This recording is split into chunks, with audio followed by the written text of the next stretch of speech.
My experience too good, bro. A few moments later.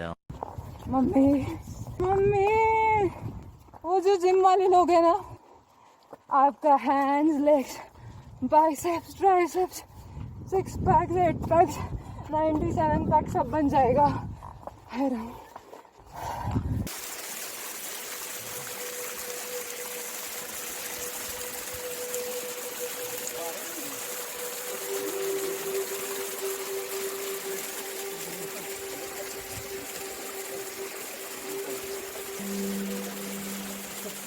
Hello you all, my name is Rahi and I am a traveler. Welcome back to my channel. I hope you all are fine. I hope you all inside your houses, but I am not.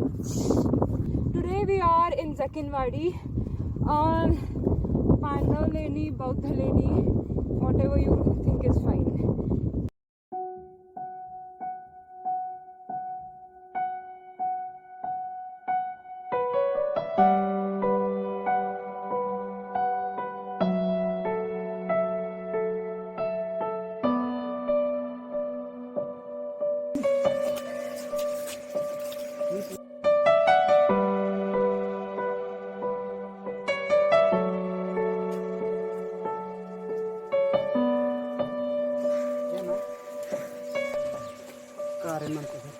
कारे हे पिवळं झालं का नाही ते दगड आणि पिवळं झालेली हे सगळं आलं आणि 1 तासानंतर काढले तर अतिशय गोड मधुर लागतं. कारे अभी थोड़ा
Can you see the cave behind me? It's called Leni in Marathi.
पाच ते 6 हजार 1000 वर्षापूर्वी वर्षांपूर्वीच.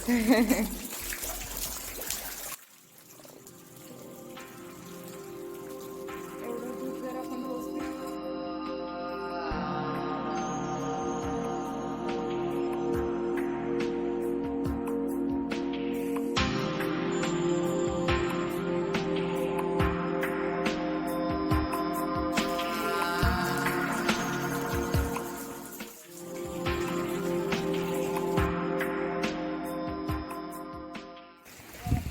छोटे छोटे विहिरी आहेत तिथं.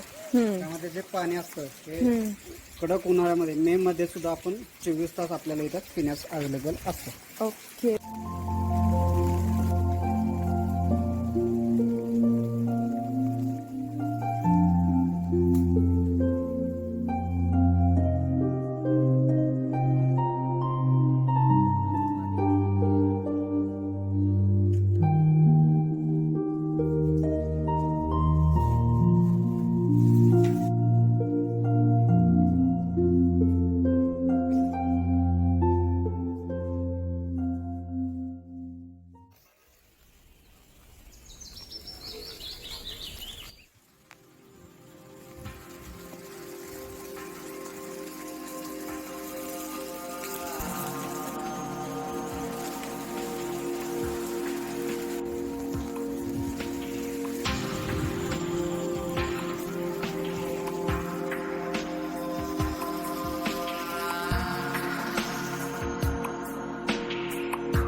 That one is the biggest meeting hall. आणि हे कुठून जात आहेत? ओ, ह्याच्या पुढे पायऱ्या नाही, असं चालत जायला लागणार.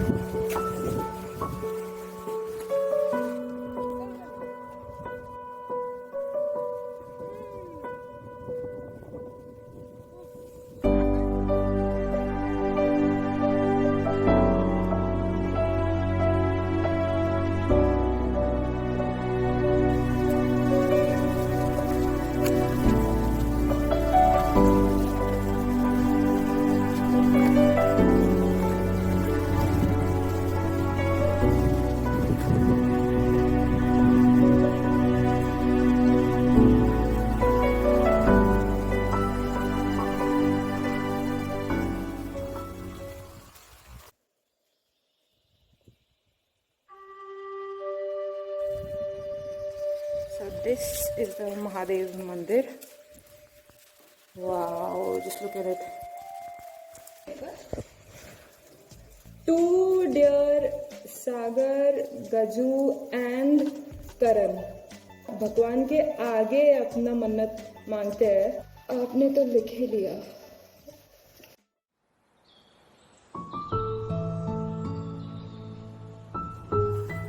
Hello, so we have Vijayendra Guru with us. Hi. आता तुम्ही थोडीशी माहिती सांगा आम्हाला. जकिनवाडी बद्दल थोडी सांगा आणि या डोंगराबद्दल थोडी सांगा. आम्ही सध्या आगाशीच्या डोंगरावरती चढत आहे. महादेवाच्या Okay. मंदिराकडे निघालेला आहे. ओके. या डोंगराचं वैशिष्ट्य म्हणजे पूर्ण हा डोंगर ओम आकारामध्ये आहे. ओके. आणि सेकंडली यामध्ये पांडवकालीन आणि बौद्धकालीन अशा 52 लेण्या पाहावयास मिळतात. 52. महादेवाच्या मंदिरामध्ये वैशिष्ट्य म्हणजे मारुती आणि महादेव असं एकत्र मंदिर आहे. त्याच्या मागचा खूप रामायणकालीन इतिहास आहे. ओ ओके. रामायणामध्ये ज्यावेळेस रावणाने रामावरती विजय मिळवण्यासाठी एक तपश्चर्या केली होती. त्या तपश्चर्यामध्ये त्याला वर मिळाला होता की तू 11 मारुतीचा वध कर तर तू रामावरती विजय मिळवू शकते. ओके. असं सुद्धा सांगितलं गेलंय की महादेवाच्या कक्षेमध्ये ज्यावेळेस मारुती असेल तर त्या शक्तीचा वापर मारुतीवरती होणार नाही. त्या काळामध्ये ह्या आगाशीच्या लेणीमध्ये एक मारुती येऊन लपलेला होता. ओ आणि त्या मारुतीचा वध करू शकला नसल्यामुळं रावण हा रामावरती विजय मिळवू शकला नाही. Okay.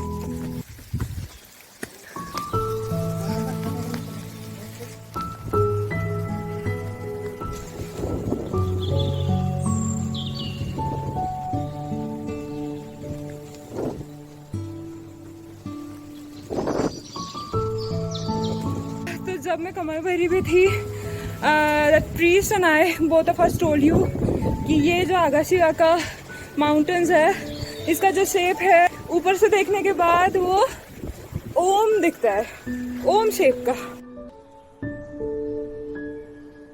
I'm gonna show you, see.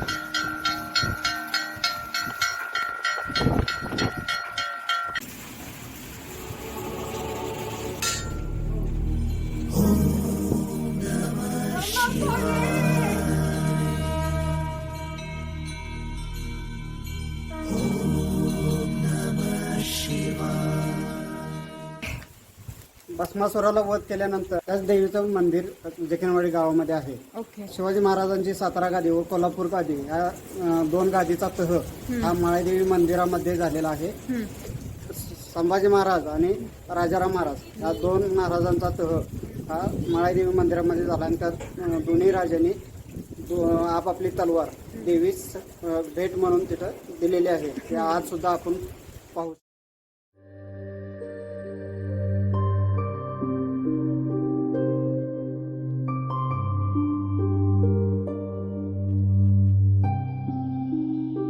तो हम लास्ट टाइम जब कमल भैरी माउंटेन पे गए थे, वो मंदिर के पास उधर से भी एक रास्ता है जो शिव मंदिर की तरफ जाता है, but then it is a very dangerous track.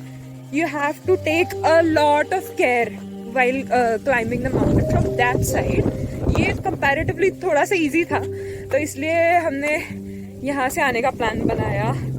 Hello you all. First of all, sorry for this and sorry ऐसे बीच में टपकने के लिए. But as I told you all in the previous vlog that the history of Agashiv is quite controversial.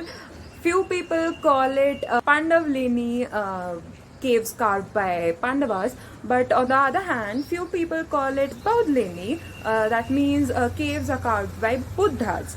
We have come through one side of the story. I'm trying to showcase everything that came in my way. So go through everything and pick what you think is fine. आगाशिवा हे कराडजवळचं जे डोंगराचं ठिकाण आहे, सह्याद्रीची रांग आहे, त्यातला एक रांग आहे. या आगाशिवाच्या डोंगरामध्ये ही जवळजवळ 180च्या दरम्यानची बौद्ध लेणी आहेत. ही सगळीच काही उलगडली गेलेली नाहीत, परंतु ही दुर्लक्षित राहिलेली लेणी आहेत. ही लेणी जी आहेत ती बुद्धवादाच्या, बुद्धिझमच्या, बुद्ध धम्माच्या सुरुवातीच्या काळातली. कारण बुद्धांच्या मूर्ती करायच्या नाहीत, कुणाचीच मूर्ती करायची नाही असं तत्वज्ञानाचा जो भाग होता तो पाळून या ठिकाणी कुठेही बुद्धाची मूर्ती दिसणार नाही. नंतरच्या काळामध्ये त्यांना सरकारी पद्धतीनं त्यांना नाव दिलं गेलं बौद्ध लेणी म्हणून, परंतु तिथं काहीही सोय नव्हती. चिखलाचा रस्ता होता. आम्ही त्या ठिकाणी दरवर्षी जायला सुरुवात केली बौद्ध पौर्णिमेला, आणि तिथं जायला सुरुवात केल्यानंतर एक एक करून आम्ही तिथल्या आर्किओलॉजीचा जे काही प्रमुख आहेत त्यांना आम्ही सांगत गेलो. आम्ही शासनाशी संपर्क साधला आणि तिथे पैसे खर्च करण्याच्या दृष्टीने आम्ही प्रयत्न केले. पायऱ्या नव्हत्याच, जनावरांचा जाण्याच्या वाटांच्या पैकी एक रस्ता हाच रस्ता होता आणि कसं बसं त्यातून चढून जावं लागत होतं. सगळी लेणी ह्या कृष्णेच्या काठाच्या आसपास आपल्याला दिसतील. लेणी दिसतील, अधिक बौद्ध स्तूप दिसतील, बौद्ध केंद्र दिसतील.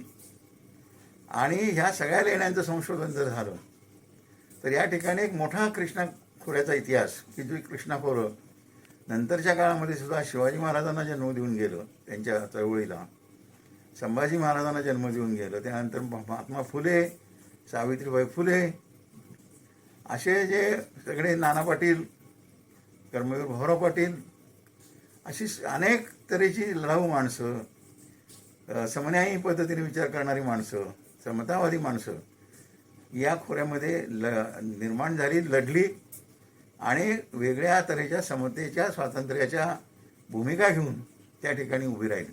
आणि जो पुष्यमित्र सुंग नावाचा पंतप्रधान होता अशोकाचा पंटूच्या काळामध्ये, त्यांनी त्याचा खून केला सरळ मिलिटरी मार्चच्या वेळेला पाठीमागून त्याच्यावर वार करून. त्यामध्ये सगळ्यात जास्त हल्ले हे ह्या सगळ्या कृष्णेच्या परिसरात उगमापासून ते आंध्र प्रदेशच्या ह्याच्यापर्यंत झालेले आहेत.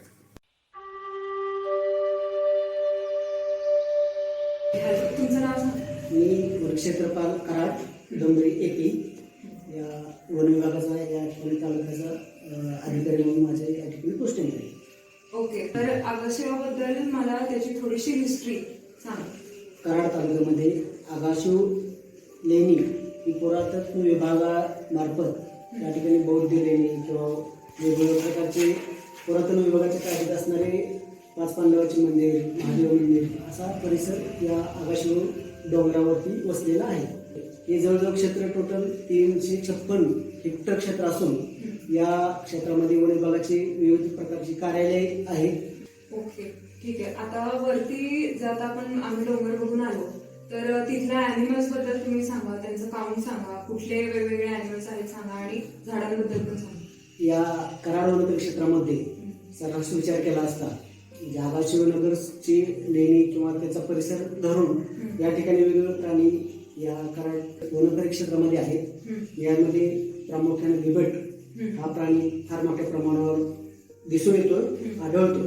तसेच साया, रानडुकर, ससे, गोरपड आणि सरपटणारे इतर प्राणी सुद्धा भरपूर प्रमाणात आहेत. वनस्पतींचा विचार केला असता पिंपळ, वड, लिंब, त्यानंतर वेगवेगळ्या प्रकारची मोहरी, बोर, बेल, महोगनी अशा विविध प्रकारचे या ठिकाणी वनस्पती आढळून येतात. ओके, ठीक आहे. तर आम्हाला आगाशिवावरती जे काही प्रोजेक्ट झाले, प्लांटेशन जे असतील किंवा बाकीचे काही, तर त्याबद्दल थोडीशी माहिती. आगाशिव डोंगरावर किंवा आगाशिव लेणीचा परिसराचा विचार करता या ठिकाणी इको टुरिझम असा एक प्रस्ताव या ऑफिसमार्फत आणण्याचा विचार आमच्या विभागामार्फत चालू आहे. त्याच्या अनुषंगाने आम्ही या वनक्षेत्रामध्ये वर आगाशिवला जाण्यासाठी जखणवाडीतून पायऱ्या तयार केल्या आहेत. या पायऱ्या तयार करत असताना डोंगरावर मालाची वाहतूक, सिमेंट असेल, वाळ असेल, वाहतूक करताना फार मोठ्या प्रमाणात अडचणी येत होती. म्हणायची गाडं वगैरे यांच्या साईडने आम्ही वर मटेरियल घेऊन ते पायऱ्या वगैरे आम्ही तयार केले. तुम्हाला अजून काय तुमच्या बाजूने सांगायचंय का? या ठिकाणी एक सांगावं वाटतंय दिवसेंदिवस निसर्गाचा ऱ्हास व्हायला लागलेला आहे आणि या ऱ्हासाच्या अनुषंगाने जनतेने किंवा आपल्या समाजातील प्रत्येक नागरिकांनी पुढाकार घेऊन वृक्ष लागवड ही चळवळ फार मोठ्या प्रमाणात अवलंबावी पाहिजे. आणि जे प्राणी, पशु, पक्षी जे असतील ते त्यांचं संरक्षण झालं पाहिजे. त्यांना कोणतेही व्यक्तीने किंवा गटाने किंवा गावाने त्याला डिस्टर्ब न करता त्याप्रमाणे त्याचं संरक्षण करून नैसर्गिक साधन संपत्ती जतन केला पाहिजे. बरोबर. मला असं वाटतंय की आता जे प्राणी जे ह्युमन कॉलनीज मध्ये यायला लागले फॉरेस्ट सोडून, तर त्याचं कारण पण हेच असंच सध्या आपल्या कराड तालुक्यामध्ये फार मोठ्या प्रमाणात बिबट हा प्राणी दिसून येतोय आणि आहेच. आणि तो भक्ष्यासाठी, त्याच्या अन्नासाठी तो वारंवार आपल्या गावाशेजारी किंवा वस्तीमध्ये घुसत आहे. बिबट या प्राण्यासाठी आम्ही वारंवार गस्ती घालतो, लोकांना जागृत करतो की त्याला मारू नका, कारण हा अनुसूचित 1 मध्ये प्राणी येत असतोय. त्याला फार मोठ्या प्रमाणात आपल्या महसूल विभागामार्फत त्याला कायद्याने शिक्षा आहे. ओके.